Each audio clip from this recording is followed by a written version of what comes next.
Hi, YouTube. It's Mary once again. It's kind of late, and thought I'd make this quick video while it was on my mind, because I'll forget what kind of thoughts run through my head and just be at a loss for words. But a few minutes ago, a friend of mine, we were talking about things in the past and how we came up.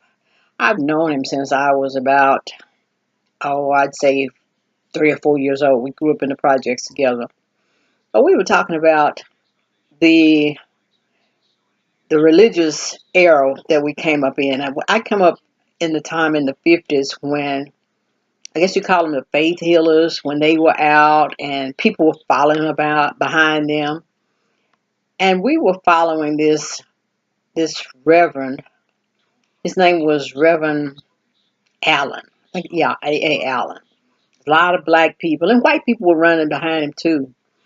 He would have a tent, and he traveled over the United States in a big tent. I mean, he was said to have one of the biggest tents, largest tents, besides Ringling Brothers Circus. But we when he came to Dallas, we would follow him. He was out on a vacant lot on the outskirts of Dallas in Grand Prairie.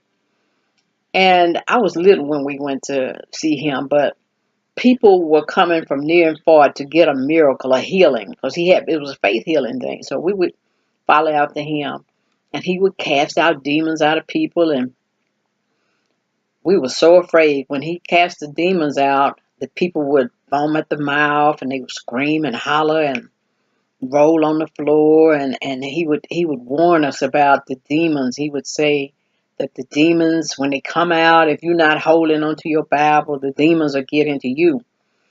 And me being so small, that would scare me to death. I mean, it was like when the demon got in you, you didn't know if you supposed to act like these people, or you was gonna start foaming at the mouth too. So my mother would take us to these places and to following behind this minister, and we were so mesmerized by him. I think if they brought out some of this poison Kool-Aid, we would have drank it, just like the people with Jim Jones, following it behind Jim Jones. That's how we would follow behind this man.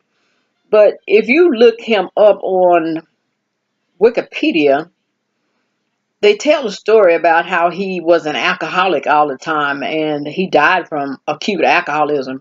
But he preached against all this stuff, and I think you can still see him on YouTube. But black people were following behind this man, and we children were afraid. And my friend was talking to me about it. He said he didn't believe none of that stuff. He said he might have believed it for a couple of days, but I believed that until I got in my 20s, that the demons would get in you, and people screaming and hollering and foaming at the mouth and all that kind of stuff. And come to find out, because he was healing people that were dying, and they would get off the stretchers. And one key thing to tell that it was a fake healing thing, because these people would come in and they wasn't limping when they came in, but he would make one leg was allegedly shorter than the other, and he would make their legs be the same length. So that's an old trick now, but we've fallen for all this stuff. And man, when I think about how far I come with falling behind religions and things, it's amazing that I even come through that, because I bought the whole thing hook, line, and sinker. I was just, and now here I am, as old as I am. And I'm not just now, but you can't fool me with that kind of stuff now. But boy, back in the day, there was a lot of people mesmerized by that, and I don't know what the gimmick is now. I guess we didn't talk about witches a lot back then, so I guess the gimmick now is witches, and people are afraid of witches, and what else they follow? They're following behind the sowing of seed and the prophets, but people are prophetess and giving prophecies to people. So I guess that's the game now. But back in the day, we'd be under these big tents, and the sawdust on the ground, and man, sometime when I went to the revival, I'd try to bring me some sawdust home, and put it in my pocket. When I get home, all the sawdust gone. I didn't have sense enough to know that the sawdust was gonna come out of my pocket, but I was just amazed at the sawdust on the ground. But when he said, "Be quiet, cause the devil is in this place," man, everybody got quiet. And I think it was just terrible how they were scared of the Jesus out of people. And I know the kids couldn't be the only ones that were afraid, but oh man, me and my sister used to stay awake all night, looking out the window, looking for, waiting on the hell to swallow people up and the fire coming down from the sky. We were, I mean, really, really scared to death. So I imagine a lot of people in this day, in this generation, are afraid. Well, everybody's afraid of something. So they're probably afraid of Donald Trump, the rapture, World War III, and each generation has this thing that it has to go through. But it's amazing that I got through it with half a mind, because I was terrorized for a long, long time about the Bible and what people said, what hell was, and demons and stuff like that. But this man, this preacher, he was a white man too, and the people were running behind him. And I remember one time we lived in a project, and it was this boy. He was crippled. I think he had meningitis or something, but he was crippled. And my mother was telling his mother about A. Allen coming to town, and he could be healed. So his mother made up her mind that she was going to take him to see him. And everybody that played with him, we believed that God was going to heal him if we could just get him to A. Allen's tent meeting. So this particular night, we all got in the car and we went to, I think he was at the Memorial Auditorium, so he wasn't in the tent. We got him there. But they had it where if you wanted to be prayed for, you had to fill out this card. And they asked a lot of information. And so his mother filled out the card, and we went on into the congregation. And when it come time for him to pray for people, he didn't call out, this little boy name was Anthony. He didn't call Anthony's name out. And we were so disappointed. It's like this boy's in a wheelchair. No, he was on crutches. He was on crutches. It looked like out of all the people he would call this boy. We were so disappointed. And I think Anthony cried because we had got him hyped up that God would heal him if this man named Reverend Allen would pray for him. But Reverend Allen did not even come this child's way. And his mother stood up and was crying and stuff. And we had to go back to the projects the next day, and everybody was just on such a low, low, low tune because Anthony didn't get prayed for. Anthony didn't get healed. I guess he didn't fit the criteria, but it was kind of like being disappointed with Santa Claus when that didn't happen. But we continued on following after this man. But like I say in the title, we would have drank the Kool-Aid just like these people did with Jim Jones. They were searching for something, and Jim Jones must have said something or promised them something. He said something that rung a bell in their ears for them to follow after him. And our hearts were lonely and hurting. We were hurting and hoping. That's why we were following after this man and his tent revivals and believing in him. And I guess everybody that goes to church, whatever you're seeking, it's something that you're looking for. Seeking, you should find. So I guess if you seek long enough, but just don't drink the Kool-Aid. That's the thing. Because not only do people who are following after a religion, well, a man, they drink the Kool-Aid and will die for a religion. But this man, I think his name was Applewhite. Can't think of his first name. But it was called the Heaven's Gate. And he had a cult. I forget what year. But these people followed him. And he told them that when the comet came, I forget the name of the comet, but when the comet came, that was their chance to go to heaven.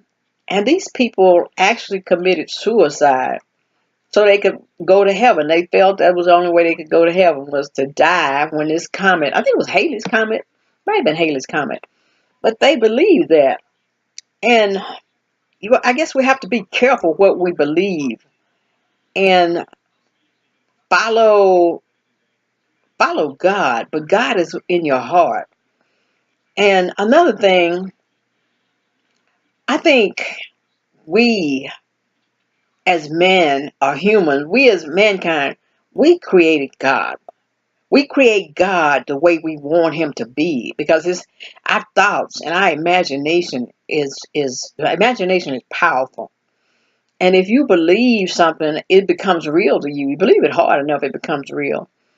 And we believe the people that are sitting under those tents, they believed that was surrounded by demons, and the people who thought they were possessed, they thought they had demons, and one person would act and scream and holler. It's kind of like this thing, mass hysteria.